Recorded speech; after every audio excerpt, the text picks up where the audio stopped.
অনেকদিন পরে কলকাতায় আপনাদের মুখোমুখি হচ্ছি। ইতিমধ্যে 4টি পর্যায়ের ভোট গতকাল শেষ হয়েছে, এখনো 3টি পর্যায়ের ভোট বাকি আছে। 2-3টে বিষয় বেরিয়ে এসছে। চতুর্থ পর্যায়ের ভোটে তৃণমূল কংগ্রেস মরিয়া হয়ে আবার হিংসার পথ ধরার চেষ্টা করেছে, যা প্রথম 3টি পর্যায়ে ইলেকশন কমিশন অফ ইন্ডিয়া যেভাবে ব্যবস্থাপনা করেছিল এবং কোনো গণ্ডগোল সেরকমভাবে করতে দেওয়া হয়নি। আমরা দেখলাম গতকাল কিভাবে ভোট দানে বাধা দেওয়ার চেষ্টা করা হয়েছে কৃষ্ণনগরে, অন্যত্র আবার হিংসার ঘটনা ঘটেছে। তৃণমূলকে খুন করেছে কেতুগ্রামে আগের দিন, এবং ওদের গোষ্ঠীদ্বন্দ্ব তাকে কাজে লাগিয়ে কোথাও কোথাও বিজেপি তৃণমূল একে অপরের প্রকাশ্যে নোংরামিতে নেমে এসছে, যেটাকে সাম্প্রদায়িক উস্কানিতে পরিণত করা হয়েছে। আর ভেতরে ভেতরে বিপদ বুঝে ভোট ট্রান্সফার করার চেষ্টা করেছে বেশ কয়েকটি কেন্দ্রে। ভোটের দিন বোঝা যাচ্ছিল না কে বিজেপি আর কে তৃণমূল, অথচ আমরা বর্তমানে দেখলাম কে হিন্দু কে মুসলমান, সেটা বিজেপি আর তৃণমূলের নেতারা বোঝানোর চেষ্টা করছেন। গোটা দেশের নির্বাচনে আমরা সবাই দেখছি, জানছি, গোটা দেশের এমনকি মিডিয়াও বলতে আরম্ভ করেছে এখন যে বিজেপির হাওয়া পাতলা হচ্ছে। কিছুতেই যারা 400 পার করেছিল তারা হাফওয়ে মার্ক পার হবে কিনা সেটাতে যথেষ্ট সন্দেহ দেখা দিয়েছে।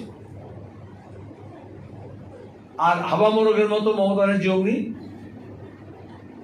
একদিকে আবার ইন্ডিয়া ব্লকের কথা বলছেন, নির্লজ্জের মতো অ্যাকিউজ করেছেন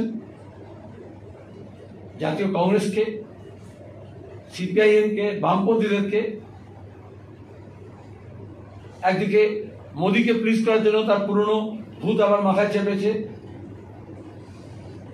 মালপোয়া খাওয়াবেন বলেছিলেন, খাইয়েছিলেন বাজপেয়ীকে, এখন মোদীকে রান্না করে খাওয়াতে চাইছেন। এগুলো যেন আবল তাবল নয়, এগুলো পাগলের প্রলাপ নয়, এগুলো তার পলিটিক্যাল ডিসকোর্স। তিনি কোনো নীতিগত অবস্থান নিতে পারেন না, নীতিগত কথা বলতে পারেন না। ভোট হচ্ছে রুটির প্রশ্নে, রুজির প্রশ্নে, বেকারির প্রশ্নে, কাজের প্রশ্নে, শিক্ষার প্রশ্নে, স্বাস্থ্যের প্রশ্নে, দেশের ঐক্যের প্রশ্নে, সাম্প্রদায়িক সম্প্রীতির প্রশ্নে উনি সেখানে তামাশা করতে চাইছেন। আমরা আরএসএস বিজেপির বিরুদ্ধে এটাই বলছি যে আমিষ তাকে তুমি জোর করে নিরামিষ কেন বলবে? কে কি খাচ্ছে এটা নিয়ে তুমি জোর করতে হবে না। যেমন এটাতে এমন নয় নিজের বেলায় আনো খাই পরের বেলা আহ্লাদ হয়। তাহলে যে আমিষ তাকে যখন আরএসএস মোদী বিজেপি যদি বলে নিরামিষ হতে, সেটা যেমন অন্যায়, তাহলে যিনি নিরামিষ তাকে উনি কেন মাছ খাওয়াবেন? এমনিতে তিনি সবসময় বলেছেন আমি ডিম শুদ্ধ খেয়েছি, আলু শুদ্ধ খেয়েছি, আর হয়তো তার মাছের প্রতি বাড়ানো। এরা হচ্ছে বেড়াল তপস্বী। ভাইপো হঠাৎ সিএ নিয়ে আসলো। প্রথম থেকে কেন্দ্রের মন্ত্রী, বিজেপি, আরএসএস এবং তৃণমূল চেয়েছিল এই ভোটটা সিএ এনআরসির মতো, যাতে 2021-এর অ্যাকশন রিপ্লে হয়। কিন্তু মানুষ দেখেছেন যে কিরকম একটা ফাঁদ এবং ফাঁক। আমরা বারবার বলেছি। তারা এখন যদি বলে সিএ কে সাপোর্ট করছি, বিজেপি যে বিভাজনের যে নীতি তাকে সমর্থন করছি, তৃণমূল যদি বলে, তাহলে এত ক্যা ছিচি করার কি দরকার ছিল? রাস্তায় দাঁড়িয়ে ক্যা ছিচি করছিলেন। আর এখন যেই উত্তরের ভোট হয়েছে, মধ্যবঙ্গের ভোট হয়েছে, যে দক্ষিণবঙ্গে এসছে, বনগায় গিয়ে বলা হচ্ছে আমরা সিএ কে সমর্থন করি।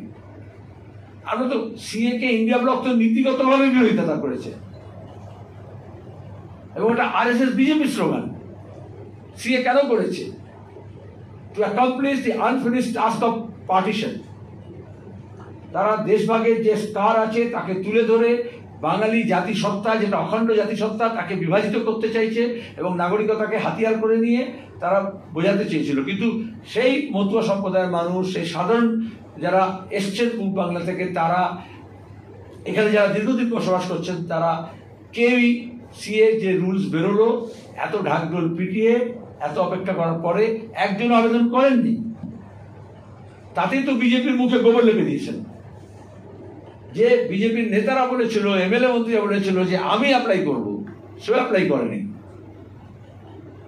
আমরা আসামে দেখেছি কি ঘটছে, ভোটের পরে আবার ডিটেনশন কেন, আবার সেখানকার মানুষের উপর দুর্নীতি নামিয়ে আনা হয়েছে। বুলডোজার পলিটিক্সের প্রাথমিক পর্ব। তাহলে নিজে বাঁচার জন্য তিনি এই ধরনের কনফ্লিক্টিং ইস্যুসগুলোকে সামনে নিয়ে আসার চেষ্টা করছেন, যেটা মারাত্মক হবে। এই Mamata Banerjee voter list deputy speaker আটওয়ালের মুখের উপর ছুড়ে ফেলেছিলেন আজ থেকে 2 দশক আগে, যে ভোটার লিস্টে বাংলাদেশের নাম আছে।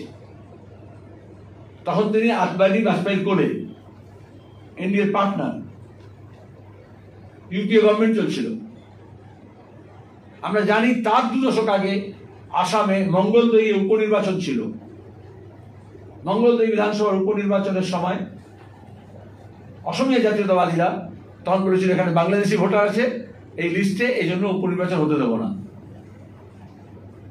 তাহলে কিভাবে নির্বাচনের সময় এই ধরনের স্ফুলিঙ্গকে ব্যবহার করা হয়, যা ভবিষ্যতে দাবানল হিসেবে দেখা দেয়, সেটা পরবর্তীকালে আসামে আমরা দেখলাম। জাতি দাঙ্গা, বাঙালি বিতরণ, এবং তারপরে এনআরসি, তারপরে ডিটেনশন ক্যাম্প শুরু হয়েছিল ডি ভোটার দিয়ে। উনি এই বাংলাকেও সেই জায়গায় নিয়ে যাওয়ার চেষ্টা করছেন, শুধুমাত্র আরএসএস এর পেরোলে থাকার জন্য। এটা বাংলার মানুষ তাকে ক্ষমা করবে না। আর ভাইপোকে দিয়ে বাঁচাতে হবে ওকে, ভাইপো বাঁচার জন্য বলেছে। আমরা আজকে দেখেছি কয়লা পাচার কাণ্ডে কিভাবে সিবিআই এর চার্জশিট থেকে অভিষেক ব্যানার্জির নাম বাদ দেওয়ালেন মমতা ব্যানার্জি, আরএসএস এবং মোদীকে ধরে, অমিত শাহকে ধরে। আর আজকে দেখলাম লাদাখে যে একজন কিংপিন কয়লা পাচারে, একজন তো অভিষেকের প্রাণের বন্ধু, যার টাকা পয়সা দিয়েছিল সে তো পগার পান। যে পথে মেহুল চোকসি, যে পথে বিজয় মালিয়া, যে পথে নীরব মোদীরা গেছে, মোদীর ঘনিষ্ঠরা, সেই পথে সেও গিয়েছে। আর এখানে যে ছিল তাকে সারেন্ডার করে সঙ্গে সঙ্গে জামিন। তাহলে এত কয়লা পাচার নিয়ে এত গন্ডগোল, এত প্রচার, এত কিছু আমরা দেখলাম কিভাবে ভোট করানোর জন্য বাঁকুড়ায় তাকে জামিন করানো হতো। এতদিন সে পালিয়েছিল। সব কিছু দেখতে হয়, এখন লোকের কাছে স্পষ্ট হচ্ছে। আর এই ভাইপোর বউকে বাঁচানোর জন্যই তো মমতার এত কারবার, বিজেপির পায়ে ধরা, রাজ্যকে বাজি ধরা। যে কোনো একটা সাধারণ নাগরিকের যদি 2টো পাসপোর্ট থাকে, 2টো আধার কার্ড থাকে, 2টো প্যান কার্ড থাকে, তাহলে সেগুলো হচ্ছে শাস্তিযোগ্য অপরাধ। তাহলে ভাইপো বউয়ের 2টো আধার কার্ড, প্যান কার্ড কি ভিত্তি থাকে, সেখানে কি অ্যাকশন নিচ্ছে, এবং 2টোই সচল, যেটা আইনত অপরাধ। তাহলে এই অপরাধীরা অপরাধ করে চলেছে কারণ সাইয়া ভাই কোতওয়াল ডর কাহেকা, দিল্লিতে এমন চৌকিদার বসে আছে যাকে মমতা ব্যানার্জি মোটামুটি তুষ্ট করে রাখলে হবে। আর অন্যদিকে ভোটকে কেন্দ্র করে আবার হিন্দু মুসলমান, গতকাল মন্তেশ্বরে আমরা দেখেছি, বর্তমানে আমরা তার আগে বেলডাঙ্গায় দেখেছি, বহরমপুর কেন্দ্রে রামনবমীর সময়। কিন্তু বাংলার মানুষ এখন হিন্দুর বিরুদ্ধে মুসলমান, মুসলমানের বিরুদ্ধে হিন্দু নয়, উত্তরের বিরুদ্ধে দক্ষিণ, দক্ষিণের বিরুদ্ধে উত্তর নয়, পূবের বিরুদ্ধে পশ্চিম, পশ্চিমের বিরুদ্ধে পূর্ব নয়, বাঙালি অবাঙালির মধ্যে দাঙ্গা নয়। তারা চাইছে সবাই মিলে চোরটাদের বিরুদ্ধে। আর সেই চোর সে বিজেপির ঝান্ডা নিয়ে করুক, বা তৃণমূলের ঝান্ডা নিয়ে করুক, বা ঝান্ডা বদল করে করুক, একটা করে ভোটের পর্যায়ে এগোচ্ছে। ক্রমাগত বাংলার মানুষ বিজেপি এবং তৃণমূলের প্রতি তাদের যে অসন্তোষ, তাদের যে রাগ, তাদের যে ক্ষোভ, সেটাকে প্রকাশ্যে নিয়ে আসছে। সন্ত্রাসের ভয় থেকে মুক্ত হয়ে মানুষ ভোট দিচ্ছে। এখনো আজকে আমি ডাবনাবাগ কেন্দ্রে গিয়েছিলাম, যেখানে গতবারে ফুয়াদ হালিম, যেখানে সিপিআইএম প্রচার করতে গিয়ে বারবার আক্রান্ত হয়েছে। এই যে যেমন শাহেনশাহ, শাহজাহান, জাহাঙ্গীর, এসব পোষা আছে, যারা টাকার কালেক্টর, যারা এঘাট ওঘাট করে কালীঘাটে পাঠায়, 4টে পুলিশের থানার অফিসারদের নিয়ে ঘোরাফেরা করে, সেই বজবজে সেই ফলতে আমরা গিয়েছিলাম। মানুষ আমাকে আগে রাস্তা দিয়ে আপনারা যাচ্ছেন, ওখানে গেলে তো ওদের সাম্রাজ্য, ওখানে তো মুক্তাঞ্চল, ওখানে আক্রমণ করবে। সাধারণ মানুষ এগিয়ে এসছেন এবং ওদের কোনো সাহস হয়নি আমাদের মিছিলে বাধা দেবে। পুলিশকে দিয়ে সিপিআইএম এর পোস্টার লাগানো হবে না নিষেধাজ্ঞা করেছে গোটা রুট ধরে। তাহলে একদিকে গণতন্ত্রের কথা বলছেন আর অন্যদিকে গণতন্ত্রকে সর্বনাশ করছেন। মানুষ এই গণতন্ত্রের উৎসবে অংশগ্রহণ করবে যারা গত 2014 পর থেকে ভোট দিতে পারেনি, কোনো কোনো ক্ষেত্রে 2012 পর থেকে ভোট দিতে পারেনি, তাদেরকে আহ্বান জানাবো আপনারা ভোট দেবেন এবং শান্তিতে দেবেন, শান্তির জন্য দেবেন। গোটা দেশে এবং এ রাজ্যে আমরা শান্তিকে পুনঃপ্রতিষ্ঠা করতে চাই এবং শান্তির জন্য আমাদের আসলে সম্প্রীতি দরকার এবং ঐক্য দরকার। তবেই আমরা আমাদের রুটি হকের কথা বলতে পারবো এবং লড়ে নিতে পারবো। সংসদে দাঁড়িয়ে যাতে আমাদের কথা, রাজ্যের কথা, মানুষের যন্ত্রণা, ব্যথা, বেদনার কথা এবং তার উপশমের পথ খুঁজে বার করা যায়, নীতি নির্ধারণ করা যায়। এবং যেখানে বিজেপি হালে পানি পাচ্ছে না, সেখানে তৃণমূল ক্রমাগত বিজেপির দিকে সরছে নীতিগতভাবে।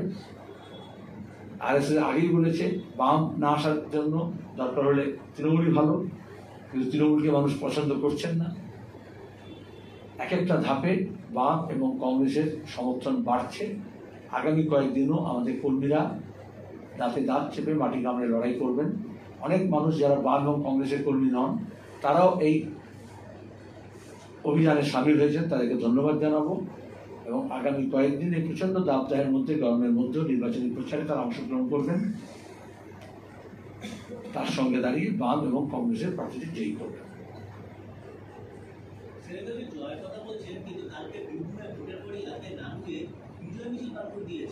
আমরা প্রতিযোগিতা